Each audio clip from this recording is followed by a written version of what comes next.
What's cracking, big dogs? Welcome, Bike, to the channel. Welcome, Bike, to the headquarters. Welcome, Bike, to the final segment of the top 12 fantasy football running back rankings. We did 1 through 6 last Thursday. We're going 7 through 12 right the fuck now. This is where it's going to get interesting, all right? We know most of the top dogs. But this year, since we had so many powerhouse rookie running backs come in, some of them exploded. Some of them still have the upside and the talent that we were hoping they touched on in the rookie season. Some of them did. They flirted with it, put their hand up the skirt, but they didn't touch, okay? So we're here to see if these boys are getting laid this year. That's where rankings 7 through 12 come in, okay? A lot of exciting players. We had 1 through 6 was in the description down below. Go watch that fucking video. Go get my watch time up, baby. Also, if my videos come out orange, if they ever come out more orange than a normal white background, it's because that means I'm filming at nighttime. I typically try to film everything during the day, during the morning. That's when I'm most focused. That's when I'm most creative. That's when I have the most energy to fucking yell at you guys. So I don't like filming at night. However, this week has been arguably the busiest week of my entire life. Things have just gotten out of control. I don't really know what's going on with my life. I don't know what's going on with BDGE anymore. We have a new YouTube channel popping up left and right. I have 17 calls I need to be on at all times. So this needed to be pushed back until, you guys are probably watching this about 8 hours after I finish it. Things have been hectic. And the reason I bring that up is because if it's orange in here, it's because the lighting in my apartment is fucking terrible, and it's all the light bulbs are orange in here.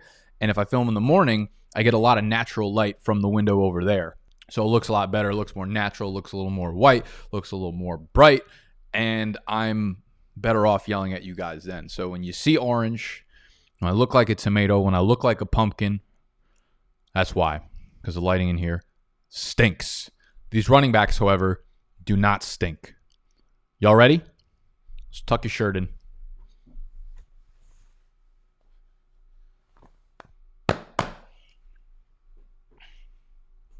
Stop yelling.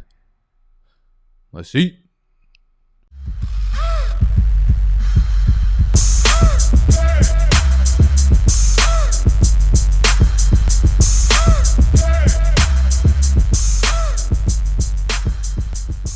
Yo, speaking of let's eat, this is not a paid plug whatsoever, but these fucking Popcorner protein chips, most protein chips are disgusting. Quest bars, if you guys ever had Quest bars, I really like that brand. I really like their protein bars that they make. Pretty fucking good, right? High fiber, high protein, not too high in calories. Their chips, they're okay. They're expensive as fuck, though. I'm not about to pay $3.42 for fucking 12 grams of protein and 16 shitty chips. Popcorners, though. The Popcorner snacks by themselves are fantastic, just as regular chips. They made protein chips that are 100 calories a bag. Actually, the other ones are 90 calories a bag. They got barbecue and they got the buffalo ones. Buffalo ones are good as shit. If you're not good with spicy food, I'm so bad with spicy food. I start eating the buffalo ones. All of a sudden, I start crying. My pores start opening up and I'm sweating and shit, looking like I just ran a marathon. All I did was literally eat one buffalo chip. It's out of control. These are fantastic. 100 calories, 4 grams of fiber, 10 grams of protein. So I apologize if I'm eating these throughout the show. But I've been so busy, I've literally been I've been living off protein chips. Not a lifestyle I recommend. Okay, we're about 5.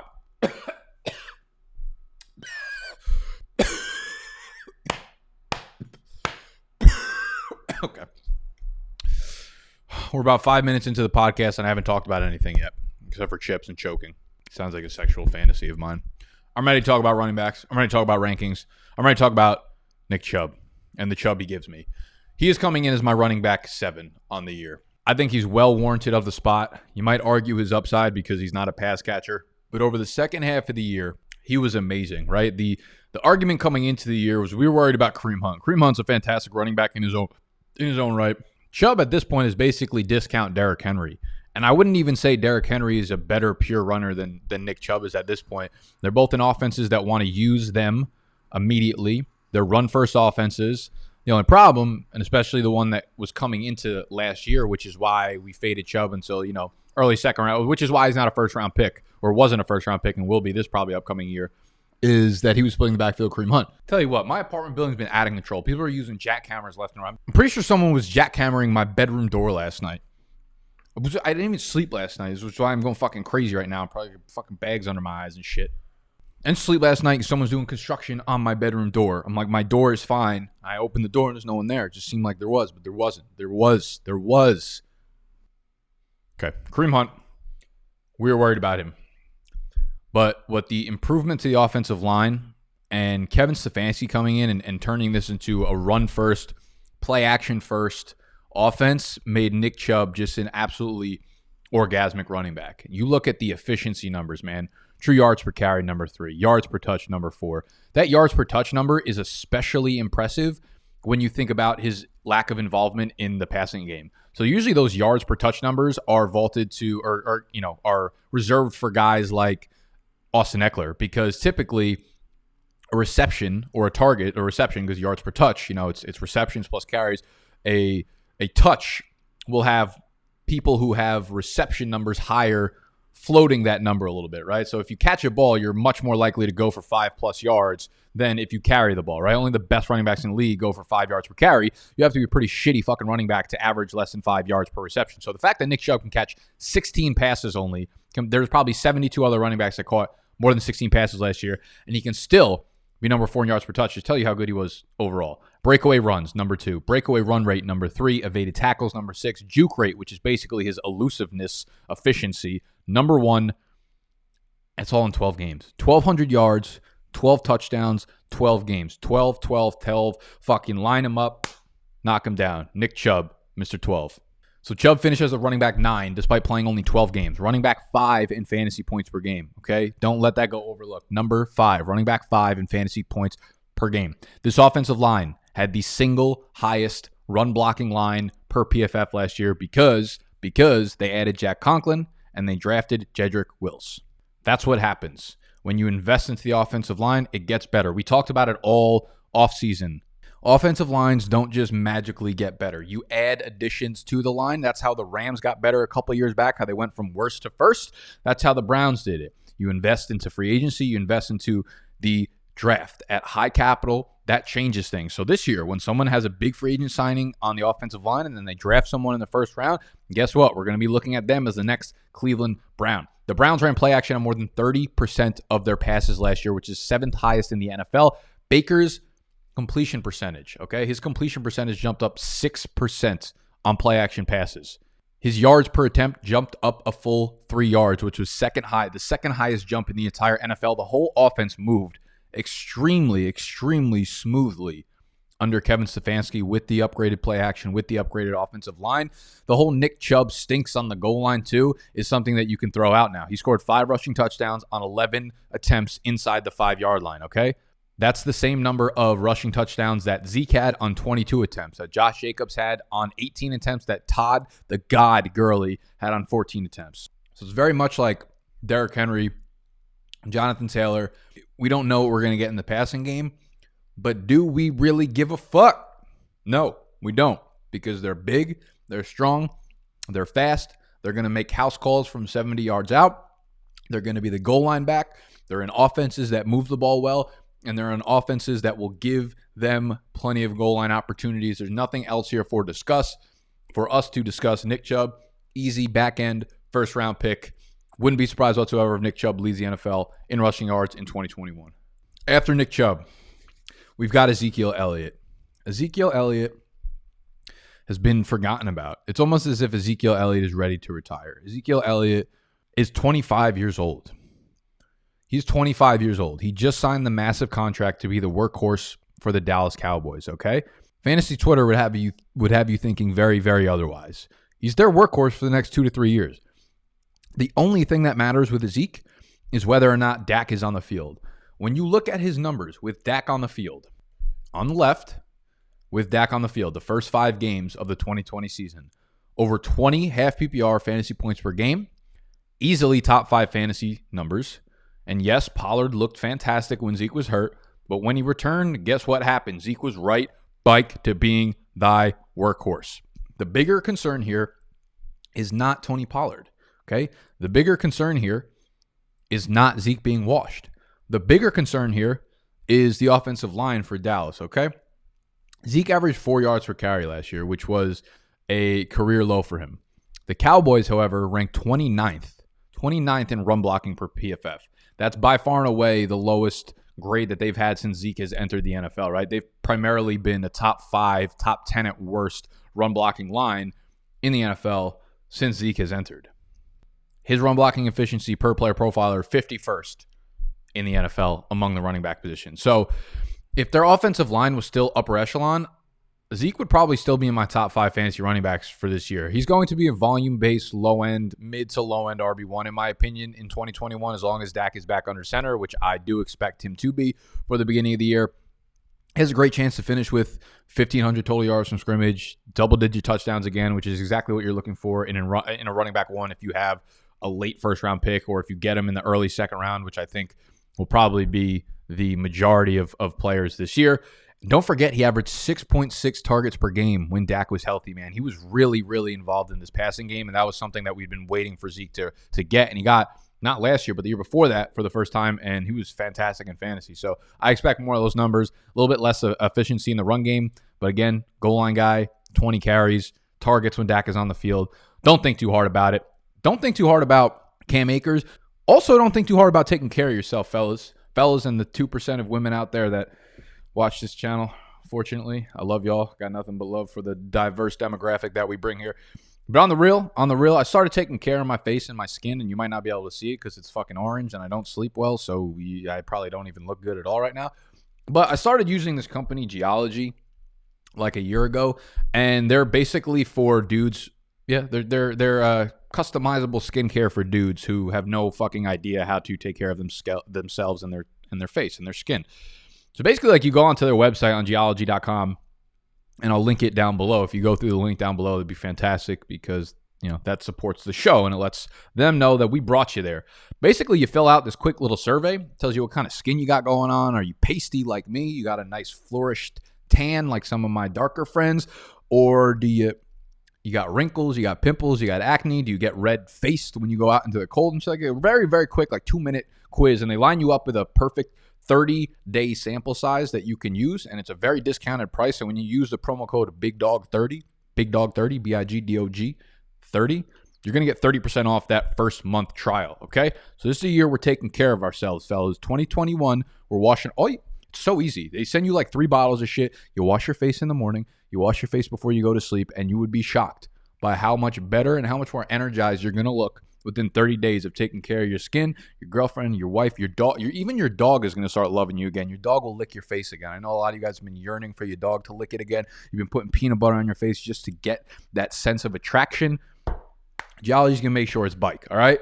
Take care of yourself. Easy, customizable skincare for men who have no idea what they're doing when it comes to skincare. Geology, link down below, BigDog30 promo code. Love y'all. Glasses bike on because I can't see shit. Just kidding. I could see perfectly. These are not prescription. These are blue light. What is easy to see is Cam Akers at number 9. The earliest pick for the Rams in 2020 in their actual NFL draft. He was their second-round pick, but they didn't have a first-round pick as they aren't going to have a first-round pick for the next, 35 years. Cam Akers proved towards the end of the year why he was their first-round pick, why he was so valuable down the home stretch for this Los Angeles team. Now, I know people know how involved Akers was when the weather got cold. Okay, at least in every other part of the country besides LA where he actually played. But let me remind you, one, what kind of prospect he is. 5'10", 217. He's got the workhorse size. Okay, he's still very young, 21 years old, 4.47, which puts him in the 89th percentile for weight-adjusted speed score. College target share in the 78th percentile. He can catch balls. 40% college dominator rating. Remember, he went to Florida State where he played with a terrible offensive line, which is nothing new to him when he came over to the Rams. Starting in Week 13, here are Akers' total touches through the rest of the year. Starting in Week 13 through the rest of the year, including the 2 playoff games they played in. 22, 31, 16, 25, 30, 19. Simple arithmetic is going to tell you that that's 24 touches a game, which is high-end RB1 workhorse type numbers. Darrell Henderson, Malcolm Brown both became afterthoughts. And this was very much like most of the other rookie running backs that we were so high on coming into the year. It took a while for them to get adjusted. It took a while for them to take over the main role in their backfield. Cam Akers dealt with injuries throughout the middle of the year, the early part of the year, which ruined the momentum he had to take over as, the featured backfield guy in Los Angeles. But once he got healthy, once he got a little bit momentum, as you see, they wanted to give it all to him, man. They used a workhorse despite in the preseason them talking about wanting to use a committee. Did not happen down the stretch. And you just saw how much better they were playing. You saw how good Cam Akers was down the stretch. And now you look at what's going on in the offseason. Malcolm Brown is a free agent. He gone. Darrell Henderson, he's going to be nothing more than a breather back, man. They showed down the stretch exactly what Cam Akers is to this offense, and it's pretty much everything. The bigger picture here is they just traded for Matt fucking Stafford. So this offense is going to be running. It's going to be producing like me when I'm off the fucking popcorn chips.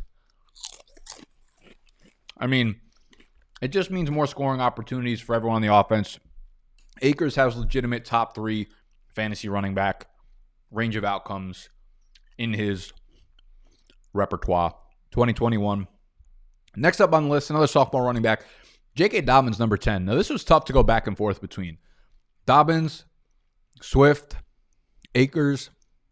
Who is the next sophomore running back off the board behind Jonathan Taylor? Obviously, I settled on Cam Akers. J.K. Dobbins right behind him. All these guys are pretty much going to be in the same tier for me. J.K. Dobbins finished last year. That was a nice little break, right? Hey, J.K. Dobbins finished. Imagine, I feel like if I had a high-ass voice, no one would listen to me. Can you have like annoying-ass screechy? You know, also I was thinking about, I fucking wish I just did podcasting, man. Podcasting is so easy. It's so fucking easy. Like, you don't have to worry about lighting. You don't have to worry about looking orange. You don't have to worry about looking good. I wouldn't even be able to advertise geology to you because I could be like, listen, I look like a piece of shit. I don't need to do skincare. Pocket, man, people who got into the game in podcasting and got in early, like I got in early with YouTube fantasy football, shout out to them, man. Life is fucking easy if you're just straight up a podcaster. All you got to do is sit on your couch, show up, talk a little bit, whisper sweet nothings into your ear, and then you're done. Just hit the fucking button. Don't need all these other, you don't need a camera. You don't need the lights. You don't need to look pretty. You don't need to buy clothes because you're insecure and shit. Man, life is good. Life is good. J.K. Dobbins, what we doing, baby? Finished last year as a running back 22 in 15 games. 134 carries, 805 yards, 9 rushing touchdowns, 6 yards per carry. That's pretty good. We don't see a lot of people flirt with the 6 yards per carry at the running back position. Yards per carry doesn't really fucking matter, but, I mean, 6 yards per carry is 6 yards per carry. 24 targets, 18 receptions, 120 receiving yards, 0 receiving touchdowns. So that side of the equation, not really holding up its weight. If it's a seesaw, you got a fat kid on the rushing side. You got Animal on one side, you got Snacks on the other side. Snacks is like the receiving work that J.K. Dobbins received last year. He was phenomenal from an efficiency point of view, though. Breakaway run rate first, which is his percentage of runs that went for over 15 yards. Juke rate, which is just his elusiveness rating, his percentage of broken tackles. Team run plays per game, first on the Ravens, obviously. Yards per touch, number 3. Again, impressive because of the fact that he didn't catch a lot of balls. He's elusive, he's explosive, he's efficient in every sense. Number 1 overall in yards per carry, number 3 in yards created per touch. Did this all while playing on 45.7% of the Ravens snaps this year. And again, the same theme with all these sophomore running backs. They didn't break out early on in the year. We wanted them to. We were picking them in the 4th, 5th, 6th, 7th, 8th round, and we were not able to use them until week 9, 10, 11, 12. But when you did get them into your lineup, god damn, did they show a nice preview of what is to come. I mean, the first half of the year, Dobbins averaged literally 6 fucking touches per game, including a 2-carry game, a 1-carry game, and another 1-carry game. Like, I respect the Ravens coaching staff, but what the fuck are you doing? They hit their bye week, and then it becomes a split backfield led by J.K. Dobbins. So you look at the splits, right, from weeks 1 to 7 on the left side, and then everything afterwards. His fantasy points basically doubled. His rushing work went sky high. So you see the rushing attempts almost 3 times as many. The rushing touchdowns, more than double. Rushing yards, almost 3 times as many.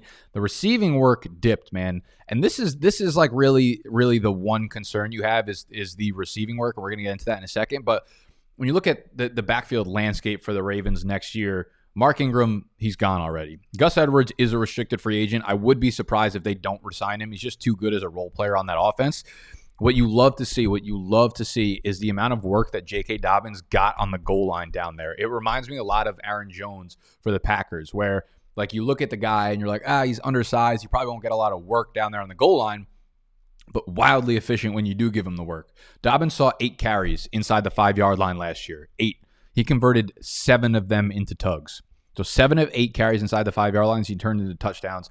Gus Edwards, on the other hand, had 9 carries inside the 5-yard line, only converted 2 of them. And what's insane, what's a ridiculous stat, is Lamar Jackson had just 1 single carry inside the 5-yard line, and that is per ProFootballReference.com. The efficiency isn't going anywhere, and that's what you get behind Lamar Jackson. That's what you get behind this offensive line, right? When you're running behind Lamar Jackson, you're going to see massive holes. You're going to see linebackers scattered everywhere because they have to cover so many different holes. They don't know if it's going to the quarterback. They don't know if it's going to the running back. So you're typically going to get a couple extra yards on every single run play. And this goes back as soon as Lamar Jackson got under center, right? In Lamar Jackson starts in 2018, Gus Edwards averaged 5.3 yards per carry. Even Ty Montgomery and Kenneth Dixon were over 5 yards per carry. 2019, Mark Ingram and Gus Edwards, both over 5 yards per carry. 2020, J.K. Dobbins, 6 yards per carry. Gus Edwards, 5 yards per carry. Again, so you follow this trend. Everybody's over 5 yards per carry. Last year, Dobbins over 6 yards per carry. If the math adds up, Dobbins probably going to average like 22 yards per carry next year, and that shit is going to be fire. So again, I do think I do think the reason I put Dobbins behind Cam Akers is because Akers has true workhorse 3-down upside, whereas Gus Edwards, I think is probably still going to be there, and I think he's going to command somewhere from like 125 to 150 carries next year. Lamar, like we hear all about, Baltimore is the most run-heavy offense in the NFL, so you want the running backs, but obviously a lot of that has to do with fucking Lamar Jackson taking 10 to 15 carries a game. He's still there. He's going to command anywhere from 150 to 180 carries next year. So right off the rip, you're probably looking at 250 to 350 carries being taken out of the backfield that are not J.K. Dobbins's. And again, the bigger concern is Lamar Jackson just does not pass to the running backs. And you'd think Dobbins, being as good as he is in the passing game, would command more targets. But Lamar Jackson still hovers like far below the NFL average in terms of like percentage of his throws that go to the running back. Here's another crazy stat I picked up for y'all. Dobbins, Ingram, Gus Edwards, and Justice Hill. So their 4 running backs last year combined to see a total of, actually, before I even do that, before I even tell you the answer to that, I want you to go to the comment section and guess what you think their target totals were. Okay? Mark Ingram, Gus Edwards, J.K. Dobbins, Justice Hill. Those 4 Ravens running backs. How many targets do you think they had combined in the entire year of 2020? Okay? Scroll down and comment that below. I would do a giveaway, but I don't trust you motherfuckers because I know you're going to Google it, Wikipedia, and look it up and get the right fucking answer, and then I'm going to have to give everybody t-shirts and shit. But drop that down below, and while you're down there, hit the thumbs up button if you've been enjoying the video thus far. They combined for 41 targets. Those 4 running backs combined for 41 targets. There were 27 running backs in the NFL last year that had that many or more by themselves. You're talking about 4 running backs that completed, that took hold of the entire backfield, 41. That's the problem. So what we may very well see out of Dobbins, this is why I have him ranked so highly, is a much more efficient version of Mark Ingram's 2019 campaign. Mark Ingram only had 15 touches a game in 2019. 15 touches a game. He caught 26 passes, but he finished as like the RB6 or RB7 because he was so efficient on those touches, and he scored 15 times. And I don't think that's out of the range of outcomes for a guy like J.K. Dobbins, who is way more explosive. He's going to have far more breakaway plays. He's better in the passing game, and he's just as good on the goal line. So Dobbins will be perfectly fine as an RB1, in my opinion, in fantasy in 2020. Lock it up. Number 11, Mr. Aaron Jones. At this point, this is just out of like pure respect, right? 2 years ago, we loved him. He won us a lot of leagues. Last year, I faded him because I thought there was going to be some type of backfield split there. I thought the receiving numbers were going to come down, and to an extent, both of those were true, but he was still very good in fantasy. So we're 1 for 1. We're just going to put him at number 11 out of pure respect because he's been a top 5 fantasy back in bike-to-bike years, and he just deserves a little bit of love here. He's a free agency, obviously, so there's 2 sides of this coin, and we will recap free agency once all the guys land in their spots.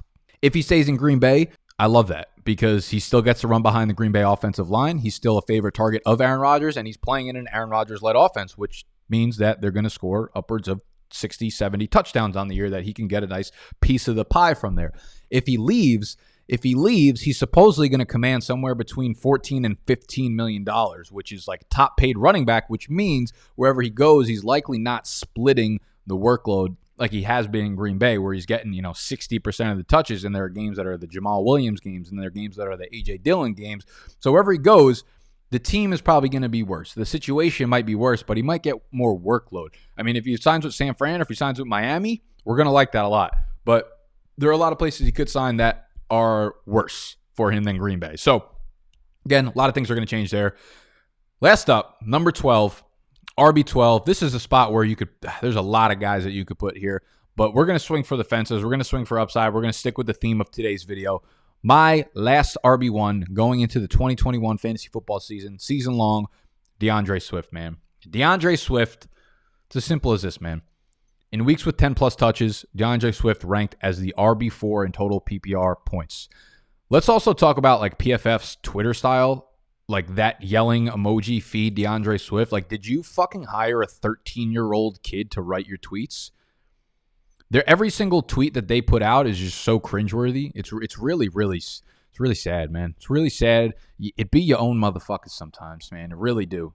Anyways, Deandre Swift, pretty underwhelming in most categories, especially like the volume categories. When you look at his raw stats, 114 carries, 521 yards, 8 rushing touchdowns, which is great.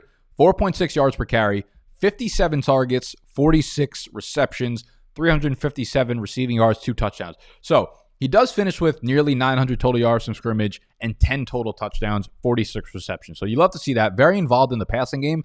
But it seemed like he didn't make a lot of big plays in the receiving game. Like, you'd like to see a lot more chunk plays. I feel like a lot of them were just like dump offs and they weren't designed plays for him. So I'd like to see a little bit more going on with Deandre Swift in that sense. But we've got a lot of updates to the Lions offense, okay? So we have Jared Goff coming in. We're not sure what's going to happen with Kenny Golladay. He is likely to be franchise tagged. But we got Mr. fucking, I'm eating chips over here. Dan Campbell, their new head coach, is eating kneecaps. But listen, we didn't get any fucking kneecaps. He's saying he's going to play Deandre Swift more in the slot. I'm all for that. Eat your fucking kneecaps, breakfast, lunch, and dinner. Put a kneecap on a Pop-Tart, light it up, put Deandre Swift in the slot. We're good to go. Use this man as a receiver, man. He is so good. The problem comes, do we see a split backfield? We also have Anthony Lynn coming in as the offense coordinator. I believe we have Deuce Staley coming in as a running backs coach. And Deuce Staley was the guy who hyped up Miles Sanders last year. He wants to use him as a workhorse.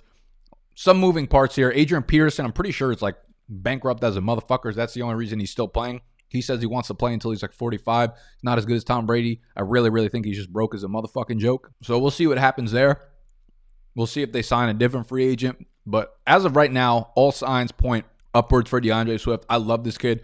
He's my second favorite back coming out of the class last year from a pure talent standpoint. I think his upside is fucking tremendous. I think the Lions' offensive line is underrated. I think he can be used to a very, very high degree, be a three-down workhorse, which is what all the coaches that are coming into Detroit now are saying. I'm excited for D Swift. He rounds out my top 12 fantasy running backs for 2021. If you missed the first 6, that was on last week's. Again, I will link that down below.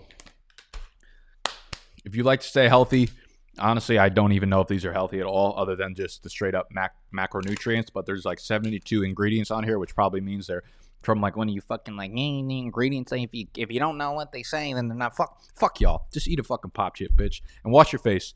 Geology, code BIGDOG30. BIGDOG30 will get you 30% off your first month. I promise you, you're going to look clean. You're going to look mean. You're going to look beautiful. You're going to look energized. And we're all going to go into 2021 as beautiful people. Deandre Swift is beautiful. You're beautiful. I'm beautiful. Hit the thumbs up button if you thought this video was beautiful. And we'll see y'all tomorrow on Fade the Public. It was a good episode. See you tomorrow morning, baby. Love y'all.